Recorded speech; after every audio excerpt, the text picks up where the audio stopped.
We have to understand the society of Kufa, we can actually divide them into three groups. Some of those people who wrote the letters and signed on it, some of them, and rather I would say a minority of them, were true and devoted Shias of Ali. They were, their Aqidah was the Shi'i Aqidah. People like Habib ibn Madahir, people like Muslim bin Awsaja, people like Hani bin Hani, people like Sa'ad bin Abdullah. These are prominent figures of Kufa who were known to be Shia of Ali, and they actually signed the letters, and some of them even went to Mecca with those letters. And these individuals, all of them, one way or another, they were able to reach to Imam Hussein, either in Kufa or in Mecca, or on the way, or in Karbala. And they became among the Shuhada of Karbala. Then there were some other Shias who had done bay'at. They were Shias. They had done bay'at in the hand of Muslim bin Aqil, but they were prevented by Ibn Ziyad from joining Hussein bin Ali. Just few days before Ashura, Ibn Ziyad assigned Zabr bin Qais al-Ju'fi with 500 soldiers, and his mission was to keep a watch on all the roads leading to Karbala and to prevent any Shia of Kufa or a supporter of Hussein from reaching Karbala.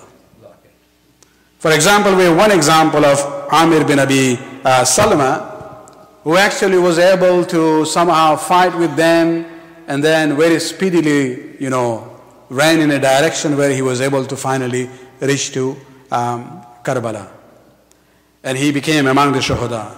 So we see that, Ibn Ziyad actively, in a way, cordoned Kufa, all the ways leading towards Karbala, where there were checkpoints that people could not reach there, even those who wanted. So there were Shias who had signed and who wanted to go and support Imam Hussein alayhi salam, but they were prevented by Ibn Ziyad. There were some, because they were prevented and couldn't go. Now Ibn Ziyad announced that any able-bodied person in Kufa who can pick up arms must join this army against Hussein. And if they don't do that, they will be killed. As an example, there was one traveler from Sham. He was not even a Kufi. From Sham came because he was related to some family or Qabila in Kufa, and he had come to finalize his inheritance issue with his family there. They caught him, and he refused. He says, I have come for my personal business, nothing to do with this. He was a Shami, yet Ibn Ziyad ordered him to be killed as an example for the people of Kufa, that if I don't leave him, I don't really care about your lives. And because of that, many Shias, true Shias, who could not join Hussein were forced to go into hiding. Then there was a group of prominent people like Mukhtar bin Ubaidullah al-Saqafi and Sulaiman bin Surad al-Khudai. They were there supporting Muslim bin Aqil, but later on they were arrested and they were in prison. So this is as far as the Shia community is concerned, that they were the people, some of them reached, some of them were prevented, some of them had to hide so that they will not be forced to join the Yazidi army going to Karbala. And one of them, Sulaiman bin Surad al-Khudai, who was in prison, he was freed later on. And he is the one who gathered the group of people. And there was a dispute between Mukhtar and him on this issue. Mukhtar was saying it's still not the right time to take revenge against Banu Umayyah. He was more a military strategist, and he saw that was not the right time. whereas this is just 2 or 3 years after Karbala. But Sulaiman bin Surad al-Khudai gathered a large number of people that no, we will go and seek revenge from Banu Umayyah for what happened in Karbala. And the first thing they did was they went to Karbala, did Noha and Buka, and they did Tawbah there. And therefore that group came to be known as Tawwabin. But what was the Tawbah for? Was it Tawbah for killing Imam Hussein? Was it the Tawbah for supporting those who killed Imam Hussein? No. They were feeling bad that we were alive, but we were not able to go and support Imam Hussein. So it's not an issue of feeling guilty for what happened in that way. Rather the sense that, we were not able to support Imam Hussein because of the circumstances.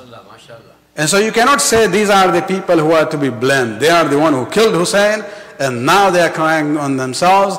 And then link that to the azah of the millions and millions of Shia across the century, and say the Shias even now sit down and cry and do matam and beat themselves out of guilt of the responsibility for killing Imam Hussein.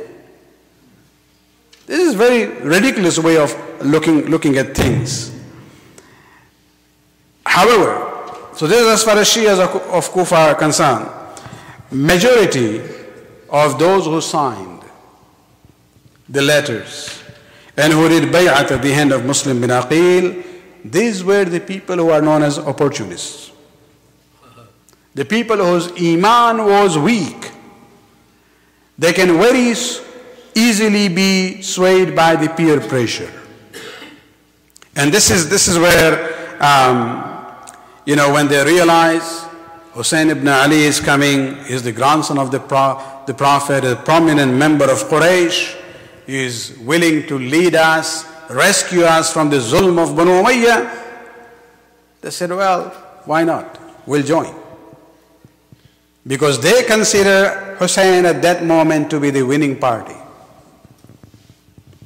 But then things changed. When Ibn Ziyad came in, when he put pressure on the people of Kufa in different ways, this is where you see that these people with the weak iman gave in to Banu Umayyah. But they were not Shias. They sided initially with Muslim bin Aqil and Imam Hussein alayhi salam not because they believed in them, but because of the common enemy. Those of you who come from Pakistan, we just look at things from far away. Imran Khan and Tahir al-Qadiri are two different parties, isn't it? Is it one party or two different parties? Two different parties, two different ideologies. But they are together because they have a common enemy. Nawaz Sharif has become a common enemy. So they are there together, not because they are one.